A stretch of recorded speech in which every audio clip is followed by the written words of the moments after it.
साथियों नमस्कार। साथियों हिंदी की पाठशाला में आपका स्वागत है। आज हम लोग देखेंगे हिंदी साहित्य की 9वीं कक्षा होगी और ये प्रैक्टिस सेट नंबर हमारा 9वां है। इस सेट में हम लोग बिल्कुल 20 सवाल लिए हैं। इस भी सेट में जैसे कि पीछे की सेटों में 20-20 सवाल हम लोग कर रहे हैं, वैसे इस सेट में भी हमारे पास 20 सवाल हैं। और जितने भी सवाल हैं ये विगत वर्षों में कहीं ना कहीं किसी न किसी परीक्षा में पूछे गए सवाल हैं। तो आप क्या करेंगे, आज भी ये 20 सवाल करेंगे। और एक काम करना मेरे भाई, आप अपनी कॉपी में 20 नंबर डाल लेना, उसमें से आप कितना स्कोर कर पाते हैं इस स्कोर को जरूर कमेंट बॉक्स में अपना साझा करेंगे। ध्यान से देखेंगे, आज का पहला सवाल हमारे सामने होगा। आप पढ़ेंगे सवाल को। आज हमारे सामने पहला सवाल दिया है, अभ्रंश शब्द का सबसे पहले उल्लेख किसने किया है। तो आप बोलेंगे भैया अभ्रंश शब्द का सबसे पहला प्रयोग किसके द्वारा किया गया है। इसका बहुत राइट आंसर लिख लेंगे कि अभ्रंश शब्द का सबसे पहला प्रयोग पतंजलि के द्वारा किया गया है। अभ्रंश शब्द का सबसे पहला प्रयोग किसके द्वारा किया गया है, तो पतंजलि के द्वारा किया गया है। ठीक, अगले सवाल की ओर हम बढ़ते हैं। अगला सवाल देखेंगे। अगला सवाल सवाल नंबर दूसरा है, प्रकृत पैंगलम। देखेंगे ध्यान से, प्रकृत प्राकृत पैंगलम के रचयिता कौन से हैं, बताएंगे आप। क्या प्राकृत पैंगलम के रचयिता हेमचंद हैं, वंशीधर हैं, स्वयंभू हैं, विद्यापति हैं। तो बोलेंगे भैया जो प्रकृत पैंगलम के रचनाकार हैं या रचयिता हैं वो कौन हो जाएंगे, बोलेंगे प्रकृत पैंगलम के जो रचनाकार हैं वो वंशीधर हैं।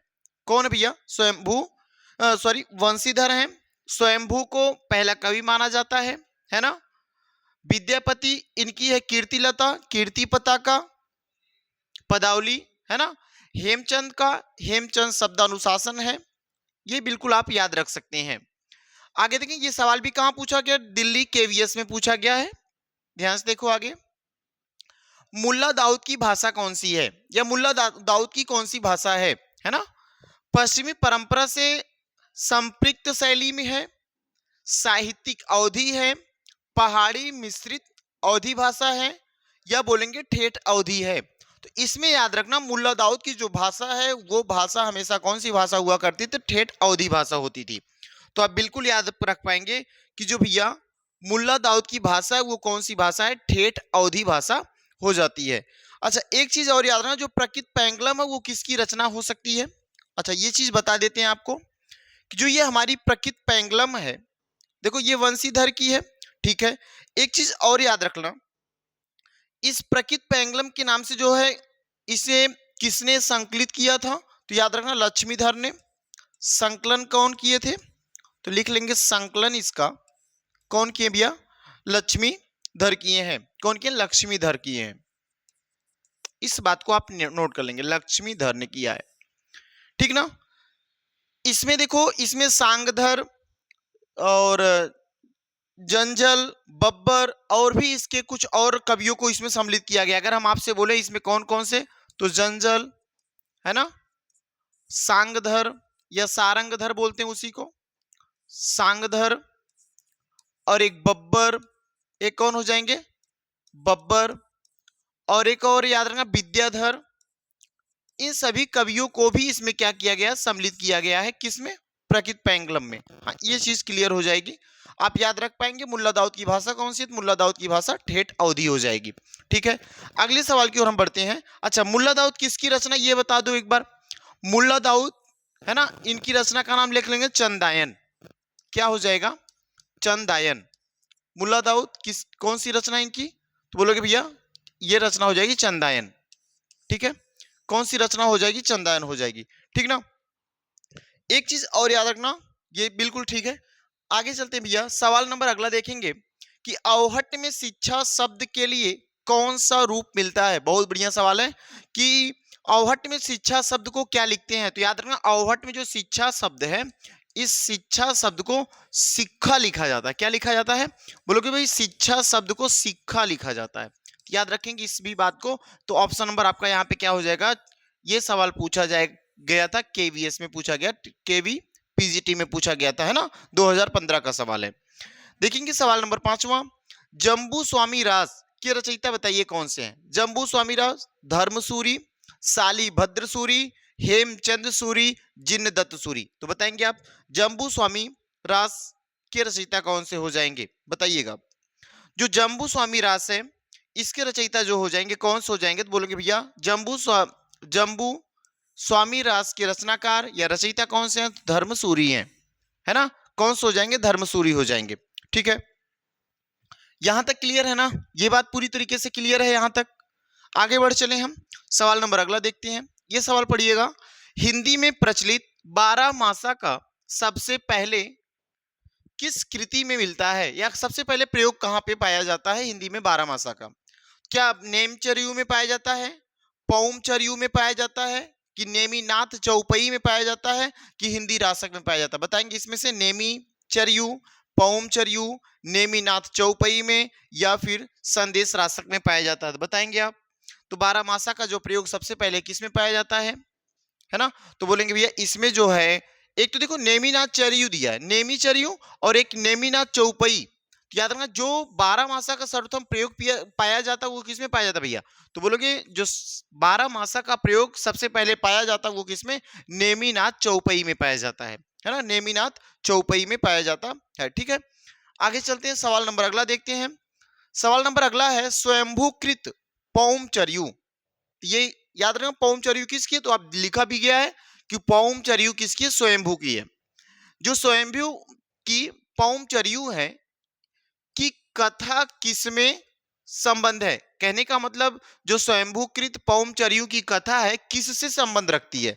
क्या कृष्ण कथा से संबंध रखती है, बौद्ध कथा से संबंधित रखती है, कि राम कथा से संबंधित रखती है? तो बोलेंगे शक्ति कथा से संबंधित रखती है। तो इसका आंसर क्या हो जाएगा, तो बताएंगे भैया इसका जो आंसर आएगा, है ना, स्वयंभू किससे संबंधित रखती है, तो रामायण से संबंधित। जो पौमचरयू है ये किससे रिलेट रखता है, तो बोलोगे पौमचरयू का संबंध किससे हो जाएगा, तो जो पौमचरयू का संबंध हो जाएगा वो रामायण से हो जाएगा।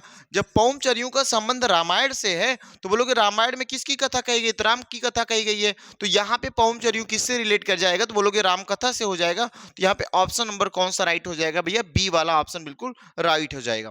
ठीक ना, यहाँ तक क्लियर है।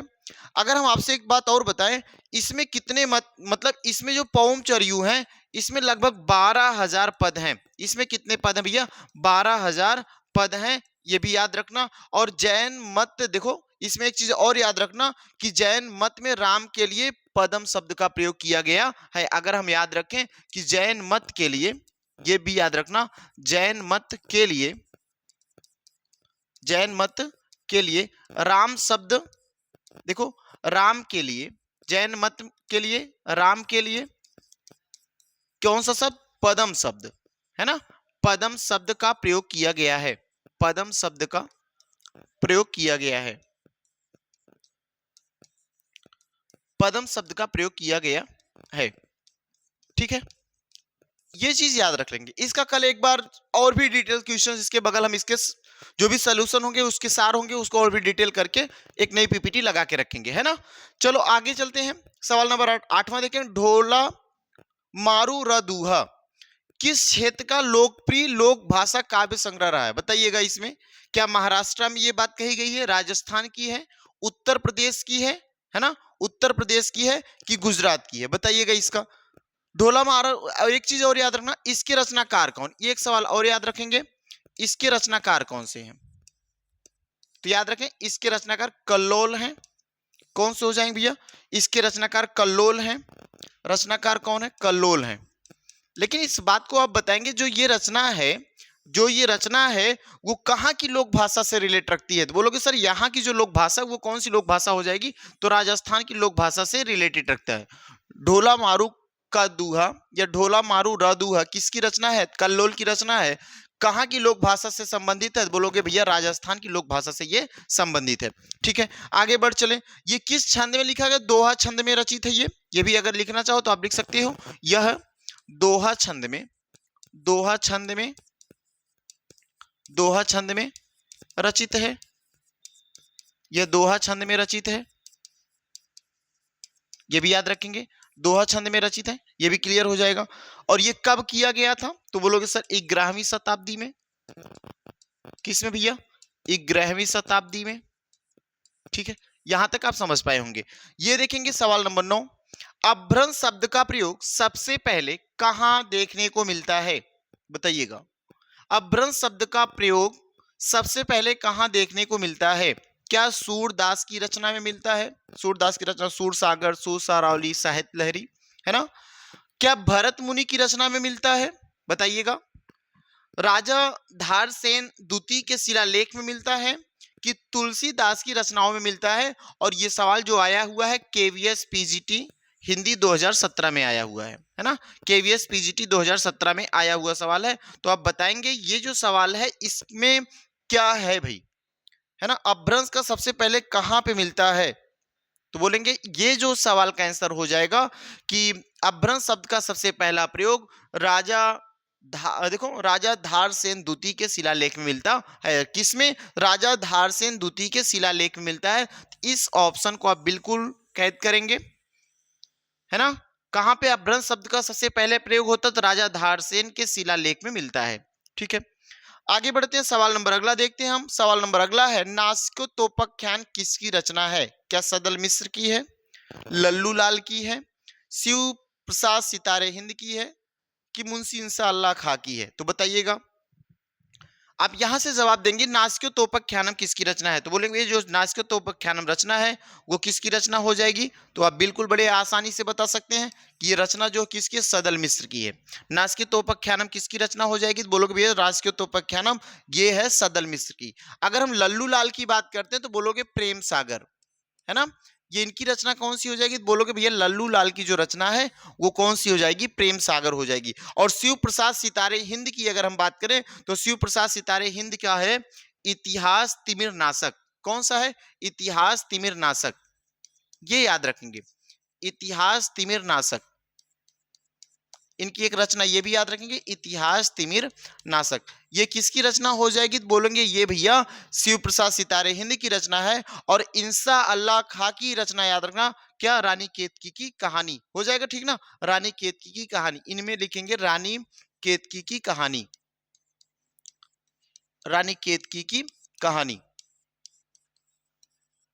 ये देखिए बिल्कुल आप आसानी से, ठीक है ना? यहां तक ये लल्लू लाल की प्रेम सागर, सदल मिश्र नासिकोपख्यान, शिव प्रसाद सितारे हिंद का इतिहास तिमिर नाशक, इंशाअल्लाह खां की कौन सी? रानी केतकी की कहानी हो जाएगी। अगला सवाल देखेंगे आप। अगला सवाल आपके सामने है कि मेरे तो, अब देखो ये जो चालू हो रहा है यहां से भक्ति काल का सवाल है ना? वहीं उतना सवाल अब यहीं से भक्ति काल के सवाल स्टार्ट हो जाएंगे। तो आप बिल्कुल इनकी कुछ पंक्तियां दी गई हैं, इन पंक्तियों से बताएंगे। और भक्ति काल की बहुत ज्यादा वीडियो नहीं रहेगी, 3 क्लास में खत्म कर लेंगे। उसके बाद संत, है ना, संतों की बात करने लगेंगे। वहां से संत कबीर, दादू दयाल, वो सब चालू हो जाएंगे, तो उनके बारे में हम पढ़ेंगे। तो यहां से देखो कुछ पहला सवाल हमारा हो जाएगा और इसमें 11 नंबर बन के आया हुआ है। तो आप देखेंगे भक्ति काल से पहला सवाल दिया है, मेरे तो गिरधर गोपाल दूसरों ना कोई। अब बताओ ये किसकी पंक्ति है कि मेरे तो गिरधर गोपाल ही है, दूसरा और कोई मेरे लिए नहीं है? तो आप जानते हैं ये पंक्ति किसकी हो जाती है? मीराबाई की। ये पंक्ति किसकी हो जाती है? मीराबाई की हो जाती है। मीराबाई ने ही ये पंक्ति लिखी गई है श्री कृष्ण के प्रेम में, है ना? और श्री कृष्ण को ये ही एक ऐसी उत्तर भारत की महिला है और एक कह सकते कवित्री है जो क्या श्री कृष्ण को अपना पति मान के रख चुकी हैं, और दक्षिण भारत में अंडाल है ना? इन चीज को भी आगे हम पढ़ेंगे। तो मेरे तो गिरधर गोपाल दूसरों ना कोई, ये किसका हो जाएगा? तो बोलोगे भैया मीराबाई का हो जाएगा, ठीक ना? आगे सवाल जो दिया गया देखना, ये भी बढ़िया सवाल है। आप देखेंगे, पायो जी मैं राम रतन धन पायो, ये भी देखिए, ये भी सवाल पूछा गया यूपीटीजीटी 2001 में। एकदम सेंटेंस पूरी की पूरी लाइन दे दी गई है पद्य की। ये भी रचना किसकी है? ये किसकी पंक्ति है? या प्रस्तुत पद्य में रचयिता का नाम बताओ। तो बोलोगे सर इसमें जो रचयिता हो जाएंगे वो कौन है? मीराबाई है, ठीक है ना? अगला सवाल देखेंगे, सवाल नंबर 13 है, मीराबाई का मलाल, ये किसकी रचना होगी भैया? मीराबाई की मलाल, नरसिंह जी का मायरा, है ना, गीत गोविंद का टीका, ये सब किसकी रचनाएं हो जाएंगी? तो बोलोगे भैया ये सब रचनाएं मीराबाई की रचनाएं हैं। तो मीराबाई के मलाल, ये भी रचना किसकी हो जाएगी? तो मीराबाई का मलाल मीराबाई की ही रचना है ना? नरसिंह जी का मायरा, गीत गोविंद का टीका, है ना, ये भी आप लिख सकते हैं, बिल्कुल कोई दिक्कत नहीं होगी।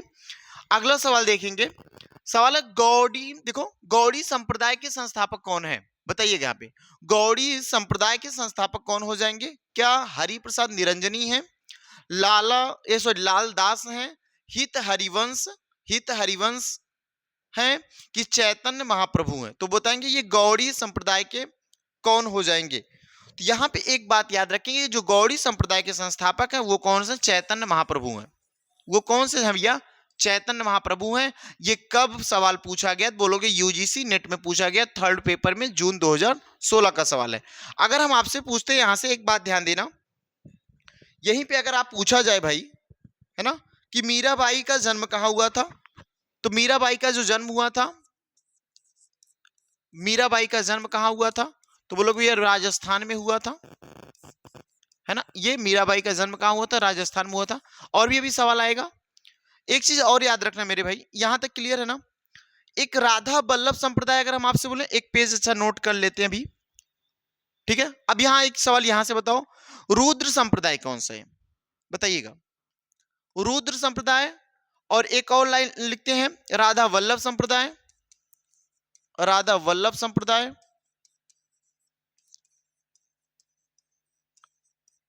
एक और लिखना, राधा वल्लभ संप्रदाय। एक इसी में और लिखेंगे, सखी, है ना, सखी संप्रदाय, ये भी लिखेंगे। एक लिखेंगे सखी संप्रदाय। एक और लिखेंगे मेरे भाई, वो है लाल पंथ, ये लाल पंथ संप्रदाय बोल दो, है ना। ये संप्रदाय किसका है, तो यहां पे याद रखेंगे, जो राधा वल्लभ संप्रदाय है वो किसका हो जाएगा, राधा वल्लभ संप्रदाय हित हरिवंश का है। ये किसका है, हित हरिवंश का है, ठीक है। अगर हम बोलेंगे जो सखी संप्रदाय वो किसका है, तो जो राधा वल्लभ संप्रदाय हित हरिवंश का है, और सखी संप्रदाय जो हो जाता है उसको लिख लेंगे स्वामी हरिदास का है ना। ये किसका संप्रदाय है, स्वामी हरिदास का, यह संप्रदाय स्वामी हरिदास का है। और अगर हम लाल पंथ की बोलेंगे बात, तो भैया लाल दास का है।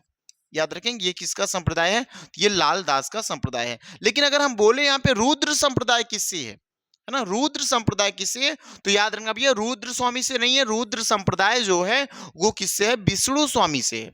रुद्र संप्रदाय किससे है, विष्णु स्वामी से है। और अगर हम बोले जो रुद्र संप्रदाय है इसका दर्शन क्या हो जाएगा, इसका दर्शन की बात जब करूंगा, तो भैया इसका जो दर्शन होता है कौन सा हो जाए, शुद्ध द्वैतावाद है ना। इसका दर्शन कौन सा हो जाएगा, तो लिखेंगे शुद्ध द्वैतावाद है। अभी एक प्रकार से दर्शन भी पूरा लिख लेते हैं हम, शुद्ध द्वैतावाद है, ठीक ना। यहां तक क्लियर हो जाएगा।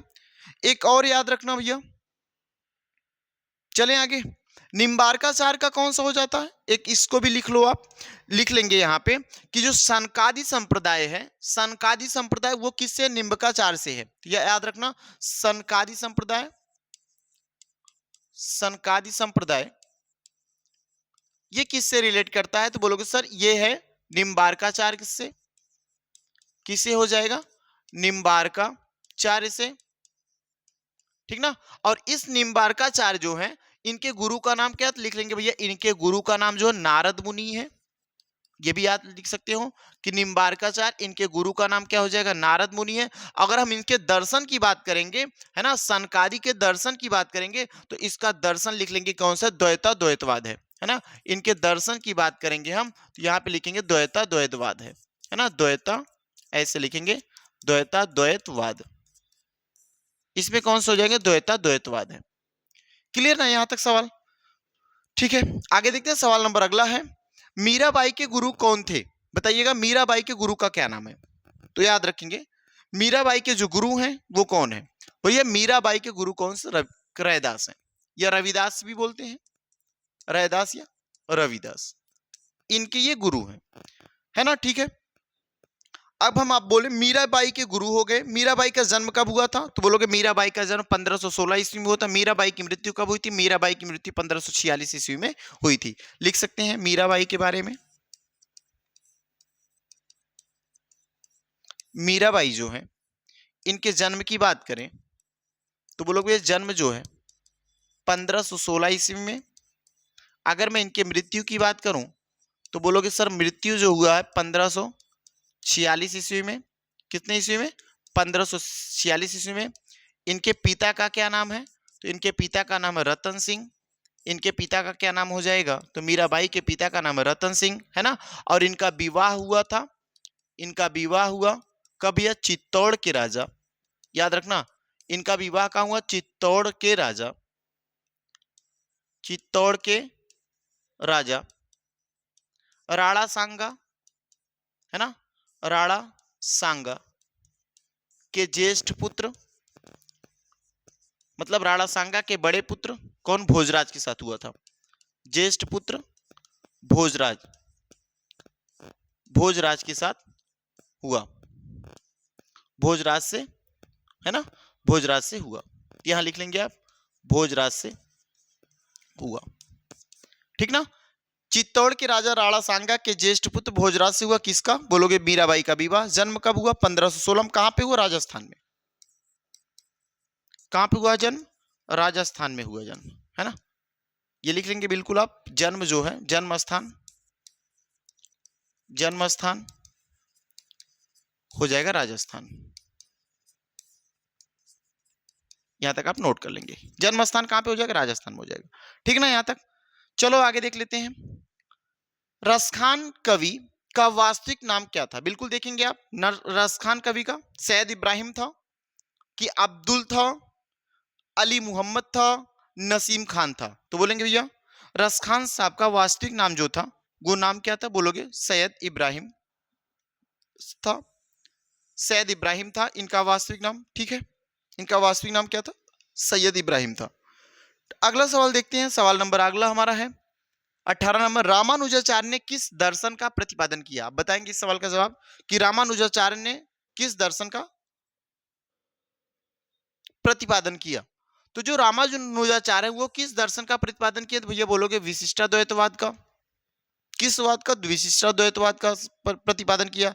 अगर हम आपसे पूछेंगे यहाँ पे कि अद्वैतवाद के कौन है, बताइएगा अद्वैतवाद के कौन है, तो बोलोगे शंकराचार्य हैं। अद्वैतवाद के कौन है, शंकराचार्य हैं, ठीक है। अगर शुद्धाद्वैतवाद की बात किया जाए, शुद्धाद्वैतवाद की बात की जाए तो विष्णु स्वामी, है ना। शुद्धाद्वैतवाद की बात करें तो विष्णु स्वामी, है ना। शुद्धाद्वैतवाद की कौन हो जाएंगे, विष्णु स्वामी। और द्वैतवाद के कौन हो जाएंगे, तो लिख लेंगे भैया द्वैतवाद के जो है वो माधवाचार्य हैं, माधवाचार्य हैं।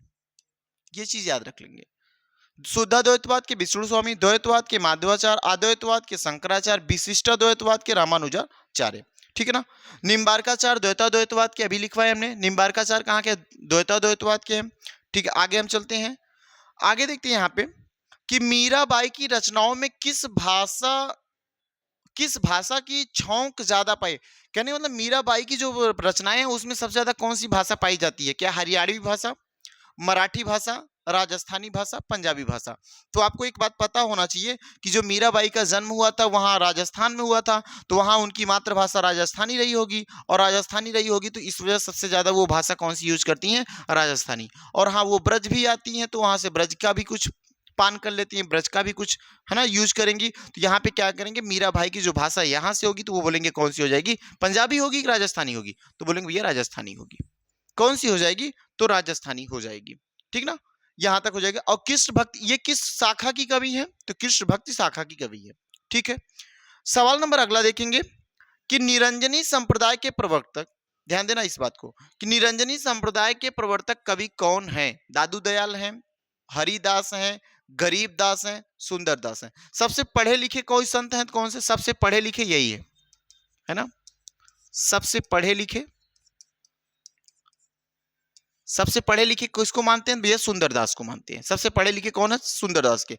लेकिन अगर हम पूछे निरंजनी संप्रदाय के कौन से हैं, तो निरंजनी संप्रदाय के हो जाएंगे हरिदास। निरंजनी संप्रदाय के कौन से हैं, तो निरंजनी संप्रदाय के हरिदास हैं। और हरिदास के ही शिष्य कौन थे, तानसेन थे, याद रखना। हरिदास के ही शिष्य कौन थे, तानसेन थे। और तानसेन किसके दरबार में आए थे भैया, तानसेन जो किसके दरबार में रहते थे, अकबर के दरबार में रहते। ये देखो अकबर के दरबारी कवि थे, है ना, अकबर के दरबारी कवि हैं।